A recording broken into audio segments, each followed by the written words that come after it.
What's going on, guys, and welcome back to Supper in a Can. And I'm joined by this week's very special guest, the wee man himself, Neil Bratchpiece. Welcome to the show. Now, Neil, without further ado, let's get him on. Just ride with it, like, go and get live with it. After 3 weeks, Neil, we've finally made it in. Yep. A well-awaited supper. But before we begin, we've got a wee poster to show off. Oh yeah, that's right. You're in a play. I'm doing a play indeed. I'm doing the second play that I've worked with Ian Pattison on. He's written it. Last year we did a show at the Fringe called The Wee Man Nae Offence. It was a one-man play written by Rabsy Nisbet creator Ian Pattison, and now we've developed that into The Wee Man and his wife Marie, starring in a two-hander called Mr. and Mrs. on the poster, Mr. and the Mrs. on the website. Mr. and Mrs. work better for the poster, so we might leave it at Where that. can they get those tickets? They can get the tickets if they scan the QR code on the poster and flyer, which links you to my Linktree, and then you can go on the Glasgow Comedy Festival website and purchase your tickets there for the Boardwalk Theatre in the Merchant City on March 16th. That's right. Whew. A week today at 7 PM in a week. That's what's going on, and you're going to be there after you watch our episode next week. Exactly. And I should specify the wee man's wife Marie as an actress and not my actual wife, as I had to you did specify. I had to clarify that to you. I did think it was your wife. Yeah, man. But yeah, just to let everyone know, it's purely business. Now, getting on to this big feast in front of us. Smashing, man. I've been starving. I thought you just said I'm smashed. But No, yeah. anyway, let's get on to it. Why have you gone for the fish supper today? Fish supper is my into it, supper of choice, and although folk think I'm mental or whatever they want to think, I always get a fish supper or chips, completely plain, no salt, no vinegar. Everyone, especially in this country, thinks I'm some sort of alien freak for This is doing getting that. clipped. Right. The wee man, raw dog's chippy. Raw dog's chippy. You studied at Glasgow University, I did, yeah. for those who don't know. What did you study? For those who don't know, and those who would be hugely disappointed by the fact that the wee man went to Glasgow Uni, but never developed that Glasgow Uni accent. But I was surrounded by people that already had that accent naturally. I remember once I got asked by a lassie where I summer. Summer isn't a verb. Do you know what I mean? I think that's the distinction. Where do you summer? Where do I summer? What are you talking about? I stay in the house during the summer and smoke hash. My bedroom. Yeah, exactly. That's where I summer. Freer. Anyway, so I studied, even more disappointing for a fancy area or whatever, I studied English literature and with a joint honours in film and television studies, which basically my motivation was to go and study film and TV at uni, but you could only do it as a joint honours. So I picked English literature sort of as a joint honours with film and TV. But then when it came to actually doing the course, film and TV was a wee bit disappointing because it was all theory. So you're all just, which is a good enough course to do, you know what I mean? I'm not complaining too much. But you wanted to be physically doing the work? Aye, I wanted more sort of hands-on experience it, you know what I mean, obviously, and like, but see, to be honest, I mean, we're talking about what, 20 odd year ago I was at uni, so the equipment that you would have been using at that time would have been obsolete by the time I left uni, so it would have been nice to experience that sort of editing and whatever else, but then as soon as I left uni, it'd be like, nah, it's all digital now, so your skills are completely useless. Also I get to help, there was folk that did get on the practical thing and made sort of wee documentaries, but they just get told what to do, and I was like, you know what, I wouldn't have been into that anyway, you know what I mean? Somebody's documentary for them? See, to be honest, not to slag it off or whatever, but my experience of uni, a lot of it was sort of, your creativity was being stifled a lot by just the work itself. Not just film and TV, but in English as well. So when I started uni, I'd be writing essays or doing exams or whatever, and there was a wee bit I'd inflect with a wee bit in personal opinion, or just like, here's what I think about this, and here's what I think they're saying about this.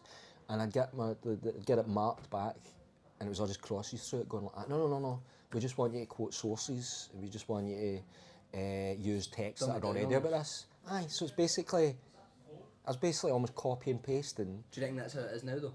Well, how it is now, it's probably AI's changed everything. Well, that's what I was literally about to say, because... But then they were telling me to copy and paste anyway, so I'm like, Do you you can't use put AI it. for anything? I've never, no. I mean, I've used it, like me and Dallas will sometimes message or like stupid Yeah, pictures for Grok or whatever, but very private. I've not publicly used the AI for anything. No. Nah, because someone was asking me if I use it for this, and I was like, nah, Right. like I don't. What kind of disturbs me about AI more is, and I didn't see this one coming, it's just like I work as an artist as well. I've been doing that for the past year. We've got that down here. Alright, cool. Which might not be common knowledge and stuff, but it's like, so I've done a lot of commissions, done comic strips for Edinburgh University quite a lot, and then other universities as well. And I always assumed it was like that when AI came about. I was like, I'll be fine, like some of my skills are just completely human. Like you can't just get a computer to make you, to paint you a picture or whatever. And then that was the first thing AI did. I'm scrolling down social media going like, yeah, this all looks brilliant. Ah, well, I'm fucked. Yep, didn't expect that. You're like, it makes no sense. In a way, it makes no sense. You can always tell, aye. It's always too shiny. It'll get scary when it gets to the point where you can't. Aye. But it's too new. Well, Neil, we're going right in with the heavy hitter. The first time I seen you, and it is. So this is the thing, right? Firstly, I thought that song was called Ned's. Right. I thought that song was called, but it's the official name of it is Hear You. But seeing the actual title of the music video, I don't think it says Hear You. I think it's in the caption. Possibly. I think I seen it. But So, anyway. as far as I remember, on YouTube anyway, it's Ned's crew featuring the wee man. Hear You, brackets, that will be right, or that will be right. But It's been a wee while. you were the first viral Scottish video before that was even a term. How did that feel? Back in the day, what was that sensation like of being a hit on YouTube before it was a thing? Well, that's the thing, like you're saying, before that was a thing. I don't know if the word viral even existed in that context. Viral at that point would have just been referring to folk who have raw dogged it first. Sitting in the Sandyford or whatever, but in those days, yeah, viral wasn't a word, meme wasn't a word, anything like that. So like you're saying, it's like, if you're asking how it felt, it's like there's no precedent for how that felt, you know what I mean? So I'm sat there going, oh, this must be how so-and-so felt, like there's nobody, maybe Did you feel this, like a this must be celebrity? how Chocolate Rain felt or that guy. Well, that's the thing. It's the weird thing. Is over the following years, recent years, I get recognised more than I did back then because I don't know. Like in that video, as soon as I put a hat on and I've got a tan mark painted on, in people's eyes, it was like I was a different person. So folk literally wouldn't believe it was the same guy that they were talking to. Because as soon as I took the hat off, it's just like I'd go invisible, do you know what I mean? It's like Harry Potter's cloak or something like that. To the point where I swear to God, it's like, so I was gigging at that time. Now, I'd been doing stand-up. So I'd been doing stand-up as that character. Got seen by the guy that made the video, who asked me to be in the video, having seen me doing stand-up. By the time the video came out, I'd sort of patched doing stand-up for a wee while. I was in the Scottish Comedian of the Year final. And did well. I did well at the gig at the fruit market. But then I got a bad review for it, for this website. So I was so stung by the review that I was like, alright, I'll just patch that in now. I'll continue just doing my bar work, whatever I was doing at the time. And then that video came out, and when I seen it hitting and stuff, I was like, maybe I should get some gigs and do that character again on stage. But literally at the time, I would go on stage as a character. I would get that sort of response at the time, obviously, when the video's just at stuff, a lot of the audience would be like, oh, no way, it's that guy in real life and whatnot. But then sometimes I would literally come off stage, take my hat off, and then go to the bar, and folk wouldn't know it was the same guy, to the point where I would talk to guys about the wee guy that had just been on stage, refer to myself, and I'd go, I would drink to that wee guy. And I would be harsher on me than the guys I was talking to. I was always trolling myself at the bar and stuff. Exactly. I'd be at the bar, like, I don't like the voice. It was a bit broad for my taste, and I'd be slagging him off. With the guys, like folk I was talking to, not realising that they were actually talking to that guy the whole time. It's an identity crisis. It's a weird existential experience. Basically just being able to sort of put a hat on and suddenly folk like go like that and take the hat off if I want to turn invisible again. It was like Frodo in Lord of the Rings. But did you feel like once that was out, the wee man was with you forever? That you can't give it up, almost? Do you know what I mean? Like, you kind of need to keep this. Not you need to, but do you feel like you need to keep this going? I feel like I've got no choice. It's like you say. It's almost as soon as that came out. I mean, I've been doing the character anyway since like for years before, kind of various forms of it, and then that video, so I obviously pushed it out into people's public consciousness or whatever in Scotland, and beyond. Actually, I've had some weird experiences with foreign people. Like, yeah. So I'll never ever forget it. Within the last 10 years, well, I'd say the back end, 5 to 10 years ago. So I've got my mum's cousin, he's called Jimmy Garrity. He's over guy. But he's just this guy that he always shows up. I have no explanation to it. Example, we were in Seville, whatever year it was, 2015, 2014, enjoying a holiday. He's from Galway, bear in mind. And I shit you not, he showed up. Like, just walked up to the hotel. Yeah. Well, like, Jimmy, what on earth are you doing here? February 2021, my sister's just sitting in the living room at night, 9 o'clock at night, and she hears a chat in the window and turns around, and he's sitting at her door with a balaclava. But I mean, he lives in Galway. Right. So this is just CEO of just showing up. On Right. my sister's wedding, he was invited, he was in Glasgow for it, blah, blah, blah. But he showed up in the morning, we were all at my house, so my sister's got her wedding dress on, with his fucking camera out. But I mean, no one else is meant to see the bride, it's not blah, blah, blah, walks in straight in. So you can imagine how big this is. And I'll never forget him just randomly one day whipping out my phone, whipping out his phone and showing me, I'm gonna pump ya. Yeah. And I was howling in stitches. And see, when I agreed to get this in, it was all that was going through my head. And I'm gonna text him after it and be like, you won't believe who I just interviewed.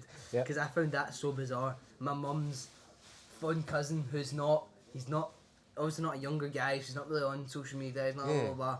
But he loved that video. Yeah, and man. that's sorry, you just sparked it as soon as you said about people outside of Scotland. Well, in fact, just the other day, I went to hairdressers, which is probably the most surprising part about that story, that I was in a hairdressers, right? I was getting a beard trim.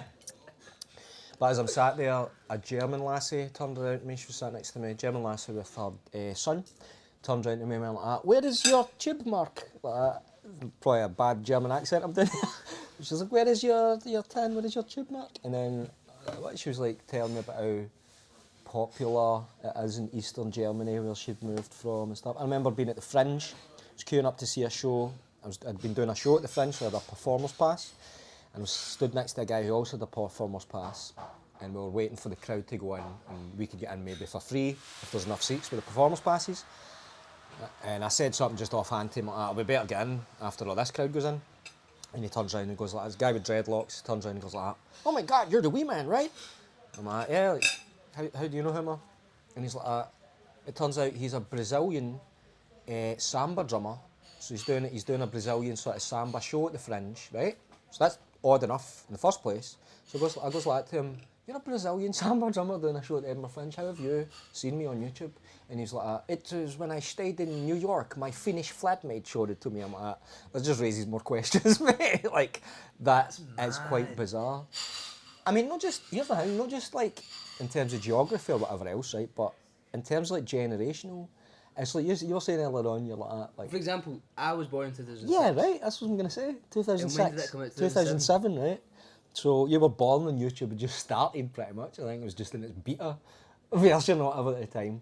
So you're talking about like, oh, he's an old guy, but he showed me a video and stuff. But it's like, from my point of view, I'm like, I don't know, are people my age would expect more people my age and like older to be the ones that are aware of it, right? Yeah. But I swear, like, see, I'm guessing you'll put up a photo with me or whatever, promoting podcast or a wee video and stuff. There will be folk my age, or round about that, a wee bit younger, a wee bit older, who will look at that photo and go like that, how does that young guy know? Like, and they won't be shy about asking me the amount of passive aggressive questions I've had like that where folk are like, how do you know here? Or they'll introduce me. Well, They're going like, wait a minute, what age are you? As in try to emphasise. All my pals were and are fucking buzzing about it. Well, They were like, mate, that's fucking, they were all that's so class. It is quite, it's quite something else, man. I mean, I was in the gym the other day. That's another most surprising thing about the story that I got to the gym. But I was in the gym the other day, and I wasn't a wee guy, right? A younger guy, like stocky as fuck, he kicked shit out of me. But he comes up and he kind of shows me a thumbnail and goes like, is that you? Can I get a photo? And as he's walking away, I was like, mate, don't mind me asking, what age are you? And he was like, what, 15? He was like 14 or 15. And I'm just like, and I was like to him, do you realise when that video came out? And he didn't seem to, it's like an odd thing, like he was less sort of, found it less remarkable than I did. Because I suppose for him, his point of view, which is accurate, is that just that's a thing on the internet, and the internet is forever. Do you know what I mean? As they say in the Social Network, it always stuck in my mind, this line for it, the internet's written in ink. And that's what I'm always trying to tell people. If they go, like the likes of, if they see the photo with you, some folk might go, how's that guy know here? And the answer to kind of sum it up is, the internet is written in ink, deal with it. I've been dealing with it for the last close to 20 years, do you know what I mean? I know this. But people, I think it's like everyone sort of just judges, like perception is reality or whatever, right? So everyone just judges things for their own perspective, or their own algorithm, I suppose, if you want to put it in more recent terms. So for their point of view, it might have been, they've seen a video years ago, and then they just got on with their life or whatever, and like, do you know what I mean? So for in their consciousness, it's just a video, I think, that popped up years and years ago. But they might not be aware that, like we were saying, it's written in ink, and not just that, the internet, if something's popular enough, will recycle it over and over, year after year, year after year. So it's like, there's barely a week goes by where I'm not getting tagged on TikTok especially, right? Folk will be tagging in videos where folk have either just shared the video or parts of it, or it'll be like folk miming to the video, just walking through town miming. And again, that could be anywhere though. I've seen ones that are in Glasgow, I've seen ones that are all over the shop, like miming to the video, and like whatever else. So again, it's like folk just kind of judge things for their own perception or whatever, but might not realise that there is a whole world of separate algorithms going on. Do you know what I mean? Where folk is getting recycled and shown it, and it's like a generational thing, where just new generations just see it almost as, they don't see it as, oh, that's a video for years and years ago. Their perception it is just, this is a video that's popped up in my TikTok seconds ago. So do you know what I mean? No, it's an odd thing. It's almost, I see that a lot. It's even like with quite a lot of my past guests, that's how I've been. I've seen videos of them. Yeah. Dallas, perfect example. Yeah. All of his TikToks, the Wu-Tang, I seen that in a time when I was in school thinking that that's when that was. In reality, that's just when I seen it, as you said, that's just because it was on TikTok. Or, actually, a perfect example is your three pals, is you, Toll, and Dallas. Think about the amount of times that Scott Squad video was thing, the amount of times that your Nez one, the amount of times that any of his ICWs are clipped or whatever. It's just like, things like that are so, it's iconic, and that's why it never goes away. It never will. And people will always be hearing about it, and it will always, and that's especially with that video, especially because it's on YouTube as well, that's just cemented in like Scottish, not even viral, just Scottish videos. Like, that is I think it's the crown. Because it's definitely the OG. It's the father. It's the Godfather. There you go. It's the Godfather. That's where that paved the way. Yeah, man. I'm the Godfather. I like that. I'm the Godfather. It's Scottish YouTube, right enough, man. But prior to that, you have got quite a lot of cool things to talk about. So we'll move on to the next one. Right, guys, welcome back to June's Onion Challenge. Now, this week's opponent, Neil, is going for the leaderboard. He's going for the #1 spot. He's going for 5 pickled onions. Now, you know the rules. Your 60 seconds begins in 3, 2, 1, and we're off. Straight for the bite. Shat it to go for the hole in one. Alright. 50 seconds on the clock. 1 down. You got this, Neil. 45 seconds to go. You can take a time. We allow drinks. And with that being said, we are approaching our half a minute mark. Oh, man. Do you need a tissue paper? No, mate. You've got 20 seconds left. Let's get yourself on the leaderboard. Come on, Neil. 20 seconds to get one. I fucking hate pickled onions. You've got 13 seconds, Neil. You gotta get it down, you man. 7, 5, 4, 3, and your time. Have you got it down? Are we giving you one? Wow. You've got it down. He's got one. We'll show the updated leaderboard. Thank you, James. And there we go. What have you got to say to next week's opponent? Repent. Continue the episode. You were the manager of the Bucky Boys I was, yeah. in ICW. That's right. How was that? How was your experience in the wrestling world? Oh, amazing, man. So that sort of came about, that's kind of how I met Dallas as well, of course. So originally, I was to make a guest appearance up at ICW when it was still in its relative infancy, still doing shows up at Maryhill Community Centre. So I was meant to go up, sort of do a couple of songs, and then do a wee promo or whatever. I forgot all the lyrics to that song, because it's not mine. I wrote it or anything like that. So I should have done that 1 second, and then get jumped, because I get jumped by a couple of wrestlers, one of them being Noam Dar, who's in WWE now, has been for the last few years. So I made a point to be like, if I'm making an appearance at this wrestling show, someone's going to jump me and batter me, so that I have to get carried off and all that. I've been a lifelong sort of wrestling fan, and Dallas got wind of that, and obviously enjoyed my appearance at that, so asked me to come on as a sort of more regular, you know what I mean, fixture of ICW shows. And this is at a time when it's just sort of starting to take off, and at every stage it was almost meteoric. It was just like, you know what I mean, I done that show in the Maryhill Community Centre, and then the next show we done was in the nightclub, the basement nightclub up at where the Glee Club is now, next to Cineworld.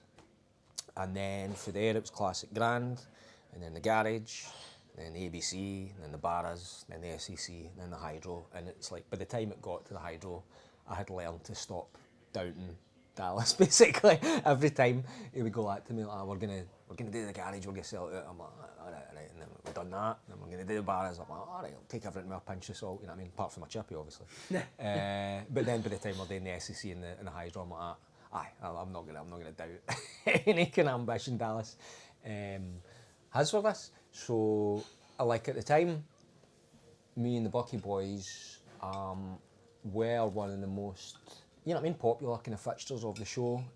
We had like an entrance, always got a massive pop. I was really chuffed. I was really chuffed with a lot of my promos that I did at the time. If I watched them back now, I'd probably I don't know about hating them so much as just like, this could never see the light of day, or I will cancel myself, just like I'm at the principle. Some of the chat I would commit with, because it's that audience where it's an over 18s crowd, everyone's got a drink in them, it's meant to be that sort of ECW sort of atmosphere, everything's a bit leery and all that. Yeah. So I would go out and quite often reference topical things in my promo, and like the phrase "too soon" was a phrase that I ignored. Pretty much every promo, I was going for, you know what I mean, I was going for laughs, and if they were short laughs, like whatever. But that was sort of to fit the gimmick of just these sort of roguish characters. Do you know what I mean? That was my stick, is I'd go out and say whatever the fuck, and I'd slag off the other wrestlers. Which was a sort of wish fulfillment for me, do you know what I mean? This wee guy, growing up as a wrestling fan, and then I go out there and stone across these big muscled up wrestlers in the ring and rip the fucking piss out of them. Until they would sometimes batter me. Obviously, I've had a few doings. Aye, I mean, I got a doing off Bubba Ray Dudley at the Hydro when we went out and cut a promo on the Dudley Boys. So that's a personal highlight, not just of wrestling or of entertainment, but a personal life highlight is getting battered by Bubba Ray Dudley at the Hydro in front of about 7,000 people. Not a lot of people get to experience something like that, so it's like moments like that I remember with crystal clarity. Of just like spinning backwards as I've taken a big boot off into the chest, going like, awesome. It was almost dreamlike shit like that. So it's like, to get in there in the ring and like what we interact with the likes of the Dudley Boys, one of my favourite, if not my favourite tag team, sort of growing up as like a young guy, as like, you know what I mean, teenager or whatever else, to then go and do shows with them and get to meet them and stuff. And pretty much always find out that they're all lovely, like brand new folk, you know what I mean? Nutters, obviously, you need to have some sense of lunacy, and to do that as a job, especially 100%. For that long. But I think that's a lot of the reason why they do tend to be so brand new, you know what I mean? This sort of personality that goes out there and causes damage to themselves for entertainment. You're like, I respect that above all other forms of entertainment, quite frankly. You will suffer for your art very directly to the point where you might break your spine. Exactly. I mean, it's not just suffering in silence. Talk about putting everything out there, do you know what I mean? You are putting your body on the line. So I've been quite lucky to be able to do that, and quite lucky to survive some of the bumps I've taken off the back of it as well. So you're one of the writers on Breaking the News? Yeah, enough. You've done your research there, man. One of the lead writers, which basically means... I'd love to go on that, but I'd be shite at it. It's great fun being on it as well. I've been on it, the radio version a few times, a few years ago. Des Clark it does, isn't it? Des Clark hosts it, aye. So Hero. Des Clark's brilliant, man. I mean, I write sort of a lot of his bits, basically. It's like Have I News for You when the host comes out with a joke on the news this week or whatever. So I'll write a lot of those bits. Obviously, Des delivers them better than anyone you're going to get in the country, do you know what I mean? So I've been doing that maybe... going on about 8 years now, 8-9 years. That's another one that just stretches out where I realise like how long have I been doing that now? But it's been cool being on board because it's went through various. It started off on radio, and then it had a couple of wee TV specials, and then it's had its own series on that BBC Scotland channel. And then the last thing was actually they had a Hogmanay special, which was awesome because they've had specials round about Hogmanay and stuff. But I think last year was the first time they'd been on prime time Hogmanay night. So I wrote for that as well, so I was like, that's cool to just, even though I'm not on it, you know what I mean, but it's cool enough to just... cool to watch it and hear them say things. Exactly, and see my name come up in the credits, like cool writing for Hogmanay TV, do you know what I mean? I mean, I'd written for Only Excuse a wee bit back in the day. Oh, really? Yeah, like years and years ago. I think that was my first TV writing credit, Only Excuse. But it was cool being able to stay in, see my own kind of stuff on that, see my name come up in the credits, and then immediately after see it all. But well, before we go, you've got something else coming next week, apart from your play. You've got a podcast coming out on Friday. Right enough, yeah. Let them know. Let them know I am beginning the Heavy Good podcast with me and Mark Dallas and Roy Bryson, who is an excellent filmmaker in his own right. So we're going to record it very soon, and a couple of episodes will go out over the next few weeks. The first episode dropping, as I believe the kids say these days, on Friday the 14th of March. So check it out on all your social media platforms.